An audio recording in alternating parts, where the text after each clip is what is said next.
जी हां दोस्तों, बड़ी खबर निकलकर सामने आ रही है। इजराइल हमास भीषण युद्ध के बीच ईरान के टॉप कमांडर की खुली धमकी। गाजा की धरती पर उतरी इजरायली सेना तो वहीं उसकी कब्रें बना दी जाएंगी। गाजा मूसा की वो लाठी जो फिरौन को निगल जाएगी। वहीं दूसरी ओर इजराइल में फिलिस्तीनियों के हमले का खौफ, यहूदियों में गन लाइसेंस लेने की लगी होर, हथियार चलाने की ट्रेनिंग ले रहे नागरिक। इस बीच गाजा में जमीनी हमले को लेकर इजराइल में बड़ा सर्वे सभी को चौंकाया। और ताकतवर होंगे हमास। दूसरी ओर भारत के सभी सैनिकों को निकालेगा मालदीव। राष्ट्रपति मोहम्मद मोइजू बोले, हमें पूरी तरह होना है आजाद। जानेंगे क्या है पूरी खबर, एक एक करके विस्तार से बताएंगे, तो आप मेरे साथ इस वीडियो के आखिर तक बने रहिए। तो बिना टाइम लेते हुए बात करते हैं खबरों की। जी हां दोस्तों, ईरान की Islamic Revolutionary Guard Corps IRGC के top commander major general Hossein Salami ने इजराइल को बड़ी धमकी दी है। सलामी ने कहा है कि जमीनी लड़ाई होने पर इजरायली सेना की बुरी हार होगी। इजरायल की सेना को गाजा का ड्रैगन खा जाएगा। इजरायलियों ने गाजा में कदम रखा तो उनको वहीं दफनाया जाएगा। गाजा मूसा की वो लाठी है जो फिरौन को निगल जाएगी। ऐसे में इजरायल गाजा में जमीनी अभियान के बारे में ना सोचे। मेजर जनरल हुसैन सलामी ने कहा है कि गाजा में जो हो रहा है वो मानवता के खिलाफ अपराध है। इस अपराध के लिए जिम्मेदार लोगों को भारी कीमत चुकानी पड़ेगी। सलामी ने अंतर्राष्ट्रीय समुदाय, खास तौर से संयुक्त राष्ट्र सुरक्षा परिषद से मामले को ज्यादा गंभीरता से लेने की अपील की है।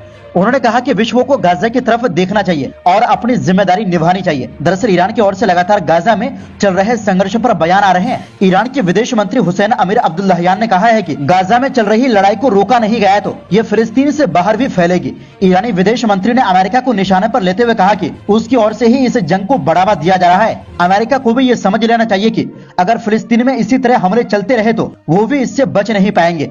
अब्दुल्लाहियान ने इस बात पर भी आशंका जताई है कि इजरायल हमास जंग भविष्य में अमेरिका और ईरान के बीच सीधे संघर्ष में बदल सकती है। अब्दुल्लाहियान ने कहा, मैं अमेरिका को चेतावनी देना चाहता हूं कि अगर फिलिस्तीन में ऐसी ही नरसंहार होता रहा तो अमेरिका को भी बख्शा नहीं जाएगा। हम अपने क्षेत्र, अपने घरों की रक्षा में कोई कमी नहीं छोड़ेंगे। अमीर अब्दुल्लाहियान ने इससे पहले कहा था कि अमेरिका और इजरायल ने अगर गाजा में नरसंहार को तुरंत नहीं रोका तो पूरा रीजन नियंत्रण से बाहर हो जाएगा, जिसके परिणाम दूरगामी और बेहद खराब होंगे। वहीं ईरान की ओर से मुस्लिम देशों से भी यह अपील की जा रही है कि गाजा की मदद के लिए सबको एकजुट हो जाना चाहिए। वहीं दूसरी ओर इजरायल हमास जंग के बीच इजरायली नागरिक गन लाइसेंस ले रहे हैं। चैनल 13 के मुताबिक गन लाइसेंस के लिए 1,50,000 लोगों ने एप्लीकेशन दी है। पिछले साल इसी समय के दौरान गन लाइसेंस की 42 एप्लीकेशन आई थी। वहीं ज्यादातर इजरायली हथियारों से लैस होते हैं, लेकिन हालिया हमले के बाद इजरायल के लोगों में दहशत फैल गया है। लाइसेंस के लिए अप्लाई करने वाली एक महिला ने कहा, मेरे 6 बच्चे हैं। 7 अक्टूबर को हुए हमले के बाद मुझे समझ आ गया है कि सेल्फ डिफेंस की क्या अहमियत है। मैं हथियार चलाने की ट्रेनिंग भी ले रही हूँ। बच्चों को सुरक्षित रखना मेरी जिम्मेदारी है। वहीं इजरायली नागरिकों के मन में फिलिस्तीन के लोन वुल्फ अटैक का डर बढ़ गया है। हिब्रू यूनिवर्सिटी ऑफ यरूशलेम के मुताबिक साल 2015 से 2017 के बीच इजरायल में 363 लोन वुल्फ अटैक हुए। 2021 में भी इजरायल और फिलिस्तीन के बीच विवाद ज्यादा बढ़ गया था। तब फिलिस्तीनियों ने इजरायलियों पर ताबड़तोड़ लोन वुल्फ अटैक किए थे। पूर्वी यरूशलेम में 13 साल के फिलिस्तीनी लड़के ने एक व्यक्ति और उसके बेटे को गोली मार दी। हमले में दोनों गंभीर रूप से घायल हो गए थे। पुलिस के मौके पर पहुंचने से पहले ही घटना स्थल के पास से गुजर रहे 2 लोगों ने अपने बंदूक से हमलावर लड़के को गोली मार दी थी। इजरायल के कब्जे वाले यरूशलेम के नेवे याकूब में एक पूजा स्थल के पास 27 जनवरी को अंधाधुंध फायरिंग हुई थी। इसमें 7 लोगों की मौत हो गई और 10 लोग घायल हुए थे। हमला एक फिलिस्तीनी शख्स ने किया था। इसके बाद फिलिस्तीन में जश्न मनाया गया, क्योंकि ये इजरायली अपराध की जवाबी कार्रवाई थी जो आए दिन फिलिस्तीनियों को मौत के घाट उतारते हैं। वहीं इजरायली राष्ट्रीय सुरक्षा मंत्री इतामार बिन गवीर ने 10 अक्टूबर को घोषणा की थी कि सरकार लोगों को देने के लिए 10,000 राइफल खरीद रही है। 4,000 राइफल, हेलमेट और बुलेट प्रूफ जैकेट खरीदे जा चुके हैं। जल्द ही ये लोगों को दी जाएंगी। दरअसल मिडिल ईस्ट के इस इलाके में ये संघर्ष कम से कम 100 साल से चला आ रहा है। यहाँ वेस्ट बैंक, गाजा पट्टी और गोलान हाइट्स जैसे इलाकों पर विवाद है। इन सभी पर इजरायल का गैर कानूनी कब्जा है। गोलान हाइट्स सीरिया का है, जबकि वेस्ट बैंक और यरूशलेम कानूनी रूप से फिलिस्तीन का है, जिस पर इजरायल का गैर कानूनी कब्जा है। संयुक्त राष्ट्र भी इस बात को मानते हैं, लेकिन इस कब्जे से पीछे हटने को इजरायल तैयार नहीं है। इसी को लेकर अक्सर विवाद होते रहते हैं, जो युद्ध में बदल जाता है। वहीं दूसरी ओर इजरायल लगातार गाजा पट्टी के खिलाफ जमीनी ऑपरेशन की बात कर रहे हैं, लेकिन हिम्मत करके आगे बढ़ने से डरते हैं, क्योंकि इजरायल को जवाबी कार्रवाई का डर सता रहा है। इसी बीच अब इजरायली जनता भी जमीनी हमले को रोकने का आह्वान किया है। लगभग आधे इजरायली फिलिस्तीनी गाजा पट्टी में सेना का जमीनी ऑपरेशन नहीं चाहते हैं। शुक्रवार 27 अक्टूबर को प्रकाशित एक नए सर्वे में ये जानकारी सामने आई। ऐसा ही एक सर्वे 7 अक्टूबर को फिलिस्तीनी सशस्त्र समूह हमास द्वारा किए गए हमले के लगभग 2 सप्ताह बाद आयोजित किया गया था। तब लगभग 65% इजरायलियों ने कहा कि वे हमास को खत्म करने के लिए गाजा में सेना चाहते हैं, लेकिन समय के साथ कई लोग उस मांग से दूर हो गए। नया सर्वे इजरायली मीडिया मारीव ने कराया है। सर्वे में शामिल 49% इजरायलियों ने कहा कि वे गाजा में जमीनी कार्रवाई नहीं चाहते हैं। 29% ने जमीनी हमले का समर्थन किया, वहीं 22% ने भी इसका समर्थन नहीं किया। मीडिया ने बताया कि 19 अक्टूबर को इसी प्रश्न पर एक सर्वेक्षण में 65% इजरायली गाजा पर हमला करने के पक्ष में थे। इससे पता चलता है कि इजरायली गाजा में नियोजित जमीनी ऑपरेशन के लिए अपना समर्थन वापस ले रहे हैं। मीडिया ने यह भी बताया कि हमास द्वारा अपने यहाँ बंद 4 कैदियों को रिहा करने के बाद जनता की राय बदल गई है। वे अब कूटनीति के माध्यम से बंदियों को आजाद कराने की राह पर चलना चाहते हैं। इस बीच हमास ने कहा कि लगातार जारी इजरायली बमबारी के कारण उसके कम से कम 50 बंधकों की जान चली गई है। हालांकि अंतर्राष्ट्रीय मीडिया उनके दावे की सच्चाई की पुष्टि नहीं कर सका। हमास का साफ कहना है कि जब तक हमला बंद नहीं होंगे तब तक बंधकों को रिहा नहीं किया जाएगा। ज़ायोनी शासन की सेना इस समय गाजा पट्टी के पास तैनात है और जमीनी कार्रवाई शुरू करने की बात कर रही है और इस विषय पर ज़ायोनी शासन के भीतर गहरे मतभेद की खबरें आ रही है। इस बीच विश्व मीडिया में ये विचार आम हो रहा है कि अगर ज़ायोनी सेना गाजा में जमीनी ऑपरेशन करती है तो हमास का प्रभाव बढ़ेगा। गार्डियन अखबार ने एक लेख छापा जिसमें कहा गया है कि जमीनी कार्रवाई से इजरायल को नुकसान होगा और हमास का प्रभाव बढ़ जाएगा। वहीं टाइम्स ऑफ इजरायल ने लिखा कि जमीनी कार्रवाई से इजरायली सेना को कुछ हासिल होने वाला नहीं है। 20 दिन पार हो चुके हैं, इजरायली सेना गाजा पट्टी पर हवाई हमले कर रही है जिसमें पूरे मोहल्ले उसने ध्वस्त कर दिए हैं। इस बेरहमाना बमबारी में शहीद होने वाले फिलिस्तीनियों की संख्या 7,000 से ज्यादा हो गई है और इनमें 70% से अधिक बच्चे, महिलाएं और बूढ़े हैं। वहीं दूसरी ओर मालदीव के नए राष्ट्रपति चुने गए मोहम्मद मोइजू ने कहा है कि वो उनके देश में तैनात 70 भारतीय सैनिकों को वहां से जाने के लिए कहेंगे। ब्लूमबर्ग की रिपोर्ट के मुताबिक उन्होंने कहा कि मालदीव पूरी तरह से आजाद होना चाहता है। मोइजू ने बताया है कि उनका रिएक्शन मालदीव में तैनात किसी भी देश के सैनिकों के लिए ऐसा ही होगा। भारतीय सैनिकों को निकालने के लिए मोइजू ने भारत सरकार से बात करना भी शुरू कर दिया है। उन्होंने कहा कि भारत के साथ अब तक की बातचीत काफी सफल रही है। ब्लूमबर्ग को दिए इंटरव्यू में मोइजू ने कहा, मैं भारत के सैनिकों को मालदीव से बाहर करने की बात कह रहा हूँ। इसका मतलब ये नहीं कि हम उनकी जगह किसी दूसरे देश के सैनिकों को बुलाएंगे। चीन या किसी दूसरे देश के सैनिक भी हमारे यहाँ नहीं रहेंगे। उन्होंने कहा, हम भारत के साथ ऐसे संबंध रखना चाहते हैं जिनमें दोनों का फायदा हो। सितंबर में मालदीव का चुनाव जीतने वाले मोइजू 15 नवंबर को राष्ट्रपति पद की शपथ लेंगे। दरअसल भारत ने मालदीव को 2010 और 2013 में 2 हेलीकॉप्टर और 2020 में एक छोटा विमान तोहफे के तौर पर दिया था। इस पर मालदीव में काफी हंगामा हुआ। मोइजू के नेतृत्व में विपक्ष ने तत्कालीन राष्ट्रपति सुलह पर इंडिया फर्स्ट नीति का अपनाने का आरोप लगाया था। भारत का कहना है कि उपहार में दिए गए विमान का इस्तेमाल खोज बचाव अभियानों और मरीजों को लाने के लिए किया जाना था। मालदीव की सेना ने 2021 में बताया था कि इस विमान के संचालन और उसकी मरम्मत के लिए भारतीय सेना के 70 से ज्यादा जवान देश में मौजूद है। इसके बाद मालदीव के विपक्ष दलों ने इंडिया आउट अभियान शुरू कर दिया। उनकी मांग थी कि भारतीय सुरक्षा बल के जवान मालदीव छोड़ें। तो दोस्तों जी हाँ दोस्तों, बड़ी खबर निकलकर सामने आ रही है। इजरायल हमास भीषण युद्ध के बीच ईरान के टॉप कमांडर की खुली धमकी। गाजा की धरती पर उतरी इजरायली सेना तो वहीं उसकी कब्रें बना दी जाएंगी। गाजा मूसा की वो लाठी जो फिरौन को निगल जाएगी। वहीं दूसरी ओर इजरायल में फिलिस्तीनियों के हमले का खौफ, यहूदियों में गन लाइसेंस लेने की लगी होड़, हथियार चलाने की ट्रेनिंग ले रहे नागरिक। इस बीच गाजा में जमीनी हमले को लेकर इजरायल में बड़ा सर्वे सभी को चौंकाया और ताकतवर होंगे हमास। दूसरी ओर भारत के सभी सैनिकों को निकालेगा मालदीव। राष्ट्रपति मोहम्मद मोइजू बोले, हमें पूरी तरह होना है आजाद। जानेंगे क्या है पूरी खबर, एक एक करके विस्तार से बताएंगे। तो आप मेरे साथ इस वीडियो के आखिर तक बने रहिए। तो बिना टाइम लेते हुए बात करते हैं खबरों की।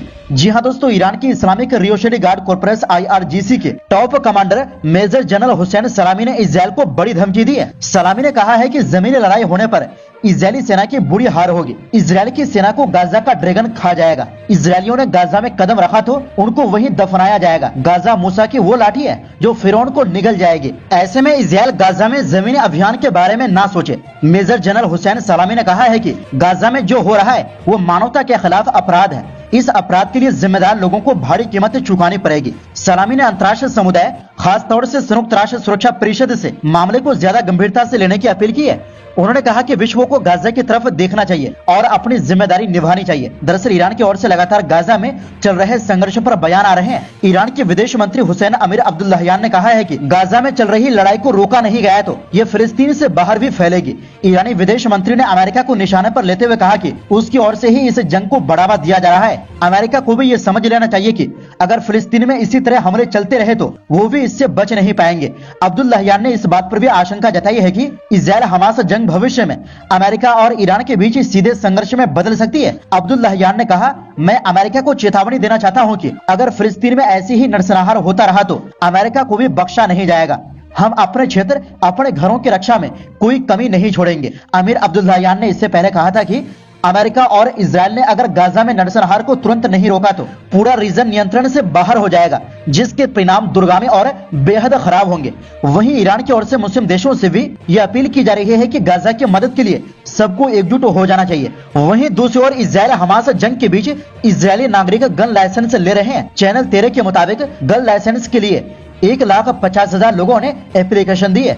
पिछले साल इसी समय के दौरान गन लाइसेंस की 42 एप्लीकेशन आई थी। वहीं ज्यादातर इजरायली हथियारों से लैस होते हैं, लेकिन हालिया हमले के बाद इजरायल के लोगों में दहशत फैल गई है। लाइसेंस के लिए अप्लाई करने वाली एक महिला ने कहा, मेरे 6 बच्चे हैं। 7 अक्टूबर को हुए हमले के बाद मुझे समझ आ गया है कि सेल्फ डिफेंस की क्या अहमियत है। मैं हथियार चलाने की ट्रेनिंग भी ले रही हूँ। बच्चों को सुरक्षित रखना मेरी जिम्मेदारी है। वहीं इजरायली नागरिकों के मन में फिलिस्तीन के लोन वुल्फ अटैक का डर बढ़ गया है। हिब्रू यूनिवर्सिटी ऑफ यरूशलेम के मुताबिक साल 2015 से 2017 के बीच इजरायल में 363 लोन वुल्फ अटैक हुए। 2021 में भी इजरायल और फिलिस्तीन के बीच विवाद ज्यादा बढ़ गया था। तब फिलिस्तीनियों ने इजरायलियों पर ताबड़तोड़ लोन वुल्फ अटैक किए थे। पूर्वी यरूशलेम में 13 साल के फिलिस्तीनी लड़के ने एक व्यक्ति और उसके बेटे को गोली मार दी। हमले में दोनों गंभीर रूप से घायल हो गए थे। पुलिस के मौके पर पहुंचने से पहले ही घटना स्थल के पास से गुजर रहे 2 लोगों ने अपने बंदूक से हमलावर लड़के को गोली मार दी थी। इजरायल के कब्जे वाले यरूशलेम के नेवे याकूब में एक पूजा स्थल के पास 27 जनवरी को अंधाधुंध फायरिंग हुई थी। इसमें 7 लोगों की मौत हो गई और 10 लोग घायल हुए थे। हमला एक फिलिस्तीनी शख्स ने किया था। इसके बाद फिलिस्तीन में जश्न मनाया गया, क्योंकि ये इजरायली अपराध की जवाबी कार्रवाई थी जो आए दिन फिलिस्तीनियों को मौत के घाट उतारते हैं। वहीं इजरायली राष्ट्रीय सुरक्षा मंत्री इतामार बिन गवीर ने 10 अक्टूबर को घोषणा की थी कि सरकार लोगों को देने के लिए 10,000 राइफल खरीद रही है। 4,000 राइफल, हेलमेट और बुलेट प्रूफ जैकेट खरीदे जा चुके हैं। जल्द ही ये लोगों को दी जाएंगी। दरअसल मिडिल ईस्ट के इस इलाके में ये संघर्ष कम से कम 100 साल से चला आ रहा है। यहाँ वेस्ट बैंक, गाजा पट्टी और गोलान हाइट्स जैसे इलाकों पर विवाद है।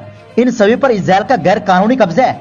गोलान हाइट्स सीरिया का है, जबकि वेस्ट बैंक और यरूशलेम कानूनी रूप से फिलिस्तीन का है, जिस पर इजरायल का गैर कानूनी कब्जा है। संयुक्त राष्ट्र भी इस बात को मानते हैं, लेकिन इस कब्जे से पीछे हटने को इजरायल तैयार नहीं है। इसी को लेकर अक्सर विवाद होते रहते हैं, जो युद्ध में बदल जाता है। वहीं दूसरी ओर इजरायल लगातार गाजा पट्टी के खिलाफ जमीनी ऑपरेशन की बात कर रहे हैं, लेकिन हिम्मत करके आगे बढ़ने से डरते हैं, क्योंकि इजरायल को जवाबी कार्रवाई का डर सता रहा है।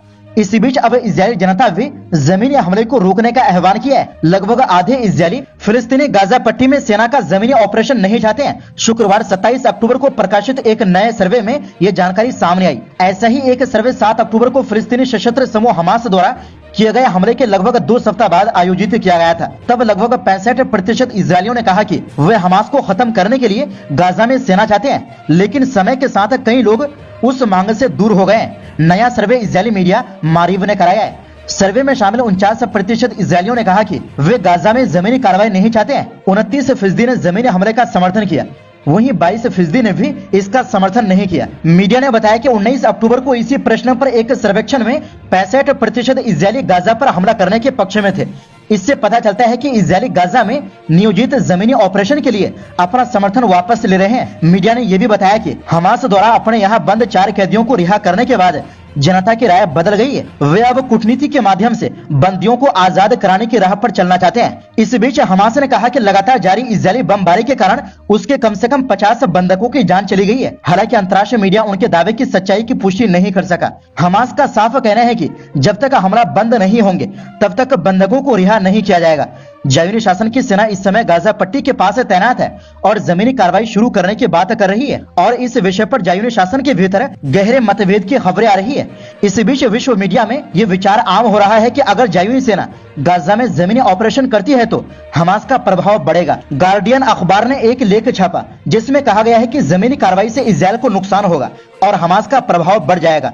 वहीं टाइम्स ऑफ इजरायल ने लिखा कि जमीनी कार्रवाई से इजरायली सेना को कुछ हासिल होने वाला नहीं है। 20 दिन पार हो चुके हैं। इजरायली सेना गाजा पट्टी पर हवाई हमले कर रही है, जिसमें पूरे मोहल्ले उसने ध्वस्त कर दिए हैं। इस बेरहमाना बमबारी में शहीद होने वाले फिलिस्तीनियों की संख्या 7,000 से ज्यादा हो गई है और इनमें 70% से अधिक बच्चे, महिलाएं और बूढ़े हैं। वहीं दूसरी ओर मालदीव के नए राष्ट्रपति चुने गए मोहम्मद मोइजू ने कहा है कि वो उनके देश में तैनात 70 भारतीय सैनिकों को वहां से जाने के लिए कहेंगे। ब्लूमबर्ग की रिपोर्ट के मुताबिक उन्होंने कहा कि मालदीव पूरी तरह से आजाद होना चाहता है। मोइजू ने बताया है कि उनका रिएक्शन मालदीव में तैनात किसी भी देश के सैनिकों के लिए ऐसा ही होगा।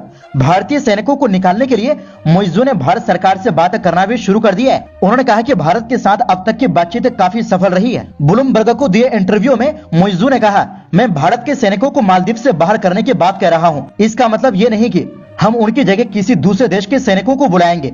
चीन या किसी दूसरे देश के सैनिक भी हमारे यहाँ नहीं रहेंगे। उन्होंने कहा, हम भारत के साथ ऐसे संबंध रखना चाहते हैं जिनमें दोनों का फायदा हो। सितंबर में मालदीव का चुनाव जीतने वाले मोइजू 15 नवंबर को राष्ट्रपति पद की शपथ लेंगे। दरअसल भारत ने मालदीव को 2010 और 2013 में 2 हेलीकॉप्टर और 2020 में एक छोटा विमान तोहफे के तौर पर दिया था। इस पर मालदीव में काफी हंगामा हुआ। मोइजू के नेतृत्व में विपक्ष ने तत्कालीन राष्ट्रपति सुलह पर इंडिया फर्स्ट नीति का अपनाने का आरोप लगाया था। भारत का कहना है कि उपहार में दिए गए विमान का इस्तेमाल खोज बचाव अभियानों और मरीजों को लाने के लिए किया जाना था। मालदीव की सेना ने 2021 में बताया था कि इस विमान के संचालन और उसकी मरम्मत के लिए भारतीय सेना के 70 से ज्यादा जवान देश में मौजूद है। इसके बाद मालदीव के विपक्ष दलों ने इंडिया आउट अभियान शुरू कर दिया। उनकी मांग थी कि भारतीय सुरक्षा बल के जवान मालदीव छोड़ें। तो दोस्तों, इस